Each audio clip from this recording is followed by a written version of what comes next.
Hi అండి. Welcome to my channel. ఈరోజు వీడియోలో మనకొచ్చిన క్వెషన్ ఏంటంటే, ఇక్కడ ఒక అమ్మాయి ఉందనమాట. సో, తనేంటంటే కాలేజ్ జాయిన్ అయింది కొత్తగా. సో, ఇంజినీరింగ్ కాలేజ్‌లో జాయిన్ అయింది. అండ్ తన రూమ్‌మేట్ ఏంటంటే, తన స్కూల్‌లో ఉండే బుల్లీ అనమాట. సో, తిను స్కూల్‌లో నుండి అంటే సెవెంత్ క్లాస్ ఆ టైం నుండి ఒక బుల్లీ వీళ్ళ స్కూల్‌లో జాయిన్ అయ్యి తినను చాలా బుల్లీ చేస్తూ ఉండేదట. బట్ బుల్లీ చేస్తున్నా గానీ బయట వాళ్ళకి, టీచర్స్‌కి, ఈవెన్ పేరెంట్స్‌కి అందరికి కూడా తినేదో మంచి అమ్మాయిలాగా చిన్నప్పటి నుండి కవరింగ్ ఇస్తూ ఉండేదట. అండ్ ఇప్పుడు తనేంటంటే సేమ్ ఇంజినీరింగ్ కాలేజ్‌లో జాయిన్ అయ్యి సేమ్ రూమ్‌మేట్స్ లిటరల్లీ ఇద్దరు సేమ్ రూమ్‌మేట్స్ అయ్యారట. అండ్ ఆ అమ్మాయిని చూసినప్పటి నుండి తినకి చాలా లైక్ భయం అది వేస్తోందట. డిప్రెస్డ్‌గా అది ఫీల్ అవుతున్నాను అని చెప్పి చేస్తోందనమాట. సో, ఆ అమ్మాయి బేసికల్‌గా ఏమేమి చేసింది అని చెప్పి వీళ్ళు రాసారు గైస్ క్వెషన్‌లో. సో, కొన్ని ఐ మీన్ కొన్ని ఎగ్జాంపుల్స్ ఏంటంటే తిను ఎప్పుడు గూడా యాంగ్జైటీ అటాక్ అది వస్తున్నట్టు ఏదో యాక్ట్ చేస్తూ ఉండేదట అంతకుముందు. సో, తినేంటంటే ఇప్పుడు ఏ అమ్మాయి అయితే మనకు క్వెషన్ రాసిందో సో, తనేంటంటే హెల్ప్ చేయడానికని అంటే తనకిష్టం లేకపోయినా గానీ తను వదిలేయ్ అని చెప్పి అన్నా గానీ తనేంటంటే తిన ముందు హెల్ప్‌లెస్‌గా పడిపోతూ అందరి ముందు ఏదో తనే విక్టిమ్ లాగా యాక్ట్ చేయడం అన్నమాట. సో, ఇలా చేయడం వల్ల ఏంటంటే తిను ఇంక చచ్చినట్టు హెల్ప్ చేయాల్సొచ్చేది. ఈవెన్ దో తనకిష్టం లేకపోయినా. అండ్ తనకి తెలుసు అన్నమాట. ఆ అమ్మాయి చాలా మానిప్యులేటివ్ అండ్ చాలా అటాక్స్ అది వస్తున్నట్టు ఏదో మెంటల్ హెల్త్ ఇష్యూస్ ఉన్నట్టు యాక్ట్ చేస్తుంది అని చెప్పి ఆ అమ్మాయికి బాగా తెలుసు. బట్ ఈవెన్ దెన్ తను అంతకు ముందు ఏం చేయలేకపోతుంది. బికాజ్ తన దగ్గర ఎవిడెన్స్ లేదు. అండ్ ఇప్పుడేంటంటే ఈ అమ్మాయి తిన రూమ్‌మేట్ అయింది కదా! సో, అప్పటి నుండి ఏంటంటే ఫస్ట్‌లో తనని పట్టించుకోవద్దని అనుకుందట. బట్ ఈవెన్ దెన్ ఏంటంటే ఆ అమ్మాయి ఓవర్ డ్రామాటిక్ లైక్ చాలా ఎక్స్‌ట్రోవర్ట్ అట. చాలా డిస్టర్బ్ చేస్తూ ఉంటుందట. అండ్ దానివల్ల ఏంటంటే తిను ఈవెన్ చదువుకోలేకపోతుంది కూడా. అండ్ తిన గ్రేడ్స్ కూడా పడిపోతున్నాయట కాలేజ్‌లో. అదే అండ్ ఈవెన్ సెల్ఫ్ ఎస్టీమ్ కూడా దెబ్బతింటోంది అని చెప్పి రాసింది. సో, ఏం చేయాలి అనేది క్వెషన్. సో, ఫస్ట్ థింగ్ ఏంటంటే ఈ అమ్మాయి చాలా తెలివైంది. లైక్ మీ బుల్లీ అనేది చాలా తెలివైందే. ఎందుకంటే అందరిని కూడా తను ఎమోషనల్‌గా మానిప్యులేట్ చేస్తోంది. ఈవెన్ మిమ్మల్ని కూడా. సో, ఏంటంటే ఏమైనా లైక్ ఇప్పుడు తిను తిట్టడానికెళ్తే అంటే నువ్వెందుకు ఇలా చేస్తున్నావు అని అనేసరికి తనేంటంటే ఏదో కళ్ళిరి పడిపోయినట్టు. సో, అలా అన్నమాట. ఎప్పుడైనా తన మీదకి రెస్పాన్సిబిలిటీ వస్తే ఇలా ఏదో హెల్త్ ఇష్యూస్ ఉన్నట్టు తను యాక్ట్ చేస్తూ ఉంటుంది. సో, ఇదేంటంటే మనకి ఎమోషనల్ మానిప్యులేషన్ అంటే గిల్ట్ ట్రిప్పింగ్ చేస్తుందన్నమాట అందరిని. సో, మీతో పాటు అందరిని కూడా. సో, దాంట్లో ఏంటంటే లైక్ మనకు తెలీదు. ఇప్పుడు వాళ్ళేమైనా తిట్టాలి అన్నా గాని మనకు భయమేస్తూ ఉంటుంది. ఎందుకంటే బాబాయ్ వాళ్ళకి ఏమై పడిపోతూ ఉంటారు అని చెప్పి. ఫస్ట్ సొల్యూషన్ ఏంటంటే మీరేంటంటే బౌండరీస్ అనేవి చాలా బాగా సెట్ చేయాలి. అది మీరు నేర్చుకోవాలి. సో, తనేమైనా హెల్ప్ చేయమని చెప్పి అడిగితే మీరు చెప్పండి.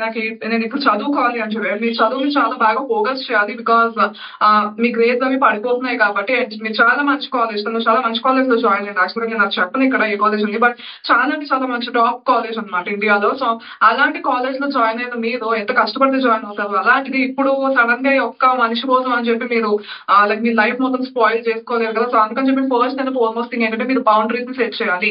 నో చెప్పడం నేర్చుకోవాలి. ఇదని ఎంత ఎమోషనల్‌గా ఇప్పుడు మీ ఇద్దరే రూమ్‌లో ఉన్నప్పుడు ఏం చేయొచ్చు అంటే మీరు తనని పట్టించుకోకండి. ఏమైనా మాట్లాడుతున్నా అది కూడా పట్టించుకోకుండా ఉండడానికి ట్రై చేయండి. అండ్ సెకండ్ ఇంపార్టెంట్ టిప్ ఏంటంటే మీరు ఏం చేయొచ్చు అంటే ఫిజికల్ డిస్టెన్స్ ఇంక్రీజ్ చేయండి.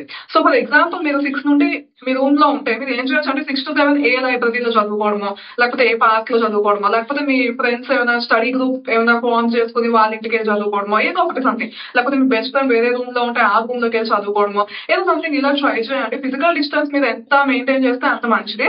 అండ్ థర్డ్ టిప్ ఏంటంటే మీరు ఫార్మల్‌గా ఒక లెటర్ ఏమైనా రాయండి. నాకు ఈ రూమ్ నచ్చట్లేదు, నాకు ఈ రూమ్‌మేట్ నచ్చట్లేదు. సో, నేను వేరే రూమ్‌లోకి ఏమైనా ఖాళీ అయితే ఇప్పుడు షిఫ్ట్ చేయండి అని చెప్పి మీరు ఫార్మల్‌గా కూడా రిక్వెస్ట్ పెట్టొచ్చు. ఏదో ఒకటి లైక్ ఈ అమ్మాయి మీకు చెప్పకపోయినా మీరు ఏదో ఒక రీజన్ చెప్పైనా మీరు లైక్ బెడ్ బాలేదు ఏదో సంథింగ్ అలా చెప్పేసైనా మీరు వేరే రూమ్‌లోకి వెళ్ళడానికి ట్రై చేయండి.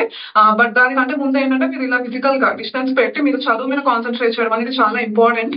నెక్స్ట్ ఇంపార్టెంట్ టిప్ ఏంటంటే మీ బెస్ట్ ఫ్రెండ్ ఎవరైనా గానీ మీరు మంచి ఫ్రెండ్స్‌ని చేసుకోవడం అనేది చాలా ఇంపార్టెంట్. లేకపోతే ఫ్రెండ్స్ లేరు నాకు ఈ కాలేజ్‌లో అనుకుంటే మీ ఫ్యామిలీ మెంబర్స్, మీ కజిన్స్ లేకపోతే మీ చిన్నప్పుడు ఫ్రెండ్స్ ఎవరైనా వేరే వాళ్ళు ఉంటారు కదా! సో, వీళ్ళతో ఏంటంటే మీరు వెంట్ చేస్తూ ఉండండి. మీ ఎమోషన్స్ అనేవి మీరు లోపల పెట్టుకొని ఉండొద్దు. ఎవరితో షేర్ చేసుకోకుండా ఉంటే ఏంటంటే మీరు చాలా బర్డెన్‌గా ఫీల్ అవుతారు. సో, మీరు ఏం చేయొచ్చంటే ఇప్పుడు ఫస్ట్ స్టెప్ మీరు లైక్ ఇప్పుడు ఆన్‌లైన్‌లో పెట్టారు లైక్ క్వెషన్ అది. సో, దాని బదులు ఏంటంటే అలా కూడా చేయొచ్చు. లేదు అనుకుంటే మీరు ఎవరైనా ఫ్రెండ్స్ ఉంటే సో, ఈ కాలేజ్‌లో ఫ్రెండ్స్‌కి చెప్తే బాబాయ్ తెలిసిపోతుందేమో అమ్మాయికి అని భయమేస్తే మీ చిన్నప్పుడు ఫ్రెండ్సో లేకపోతే మీ నైబర్స్ ఎవరో ఒకళ్ళు ఉంటారు కదా! ఈ అమ్మాయితో కాంటాక్ట్ లేని వాళ్ళు. సో, వాళ్ళ దగ్గర ఏంటంటే మీరు ఈ అమ్మాయి గురించి చెప్పొచ్చు. నాకు బాబాయ్ నాకు పిచ్చకపోదు అని. సో, ఇలా చెప్పడం అనేది వీక్‌నెస్ కాదు. మీకేంటంటే ఆ ఫ్రస్ట్రేషన్‌ని కొంచెం రిలీజ్ చేస్తే ఏంటంటే కొంచెం హ్యాపీగా ఫీల్ అవుతారు. And also me friends circle అనేది కూడా ఇంక్రీజ్ అవుతుంది. మీరు ఇంట్రోవర్ట్ అని రాస్తది ఐ నో ఈవెన్ నేను కూడా ఇంట్రోవర్ట్. బట్ నాకేమైనా ఇష్యూస్ ఏమైనా ఉంటే నేనేమైనా వెంట్ చేయాలని అనుకుంటే నాకు నా బెస్ట్ ఫ్రెండ్ ఉంది. సో, ఒకటే ఫ్రెండ్ ఉంది. But yeah! That's fine. ఇప్పుడు మీకు ఇలాగే ఎవరైనా చాలా ట్రస్టెడ్ పర్సన్ ఉంటే మీ మదర్ అయినా, మీ ఫాదర్ అయినా కూడా అవ్వచ్చు. లేకపోతే మీ సిబ్లింగ్ అయినా కూడా అవ్వచ్చు. సో వీళ్ళకి ఏంటంటే మీరు ఇలా షేర్ చేసుకోవడం వల్ల ఏంటంటే మీ బర్డెన్ చాలా వరకు తగ్గుతుంది అండ్ కొంచెం లైట్ గా ఫీల్ అవుతుంది. అంత లోపల పెట్టుకుని కూర్చుంటే ఏంటంటే మీకు అది మంచిది కాదనమాట. సో ఇది వీక్నెస్ లో మాత్రం దయచేసి తీసుకోవద్దు. సో టుడేస్ వీడియో మీరు కూడా ఇలాంటి సిచ్యువేషన్ నుండి పాస్ అవుతుంటే, ఎందుకంటే బులింగ్ అనేది చాలా కామన్ అయిపోయింది ఈ రోజుల్లో. సో అందుకని చెప్పి మీరు ఇలాంటి ఇష్యూస్ ఏమైనా ఫేస్ చేస్తే మీరు ఏంటంటే ఒకటి లైక్ ఫస్ట్ మీరు లైక్ ట్రై చేయండి ఆ సిచ్యువేషన్ నుండి బయటపడడానికి. లేదు అనుకుంటే మీరు మీ ఫ్రెండ్స్ హెల్ప్ తీసుకోవచ్చు. అప్పటికి కూడా కుదరకపోతే మీరు ఏంటంటే అథారిటీస్ దగ్గరికి వెళ్ళొచ్చు, మీకు హెల్ప్ చేస్తారు. మీరు చేయకుండా నేను హెల్ప్లెస్, నాకు ఎవరో హెల్ప్ చేయరు అని అంటే ఎవరికి ఇష్టం లేదు అని చెప్పి కూర్చుంటే మాత్రం మీకు అది ఇతని వల్ల ఎవరికి యూజ్ ఉండదు. ఓకే, సో మీరు ఇలాగా గిల్టీగా మాత్రం దయచేసి ఫీల్ అవ్వద్దు ఈ అమ్మాయి ఇలా చేస్తోంది బాబాయ్ నాదే తప్పు. ఎందుకంటే ఈ లెటర్స్ నేను చాలా చూసాను. తను చాలా వరకు ఏంటంటే నేను ఇంట్రోవర్ట్, నాకు ఎవరు ఫ్రెండ్స్ లేరు, అందుకని నాతో అంత ఇలా బిహేవ్ చేస్తుంది అలా మాత్రం దయచేసి అనుకోవద్దు. ఆ అమ్మాయి బులి, అందులో డౌటే లేదు. ఏదో మీరు ఇలా ఉన్నారని చెప్పి తను అలా బిహేవ్ చేయడం కాదు, తన నేచరే అంట. అండ్ చాలా ఎమోషనల్లీ మ్యానిపులేటివ్ అమ్మాయి. సో అది తన ప్రాబ్లం, మీది కాదండి. మీ వల్ల తనే అలా చేయట్లేదు, అది మాత్రం గుర్తుంచుకోండి. అంటే కొంతమంది చెప్తూ ఉంటారు కదా, సాఫ్ట్ గా ఉంటే అందులో వచ్చి అడ్వాంటేజ్ తీసుకుంటారు. అది కరెక్టే. బట్ మీరు ఏంటంటే సాఫ్ట్ గా ఉండడం, మంచిగా ఉండడం అనేది తప్పేమీ కాదు. అండ్ ఇంట్రోవర్ట్ గా ఉండడం కూడా తప్పేమీ కాదు. నేను కూడా చాలా పెద్ద ఇంట్రోవర్ట్ రియల్ లైఫ్ లో. సో యా, మీరు మీలో ఏదో లోపం ఉంది అని మాత్రం దయచేసి అనుకోవద్దు. So yes, that's all for today's video. And then next video, I'll start to take care. Bye.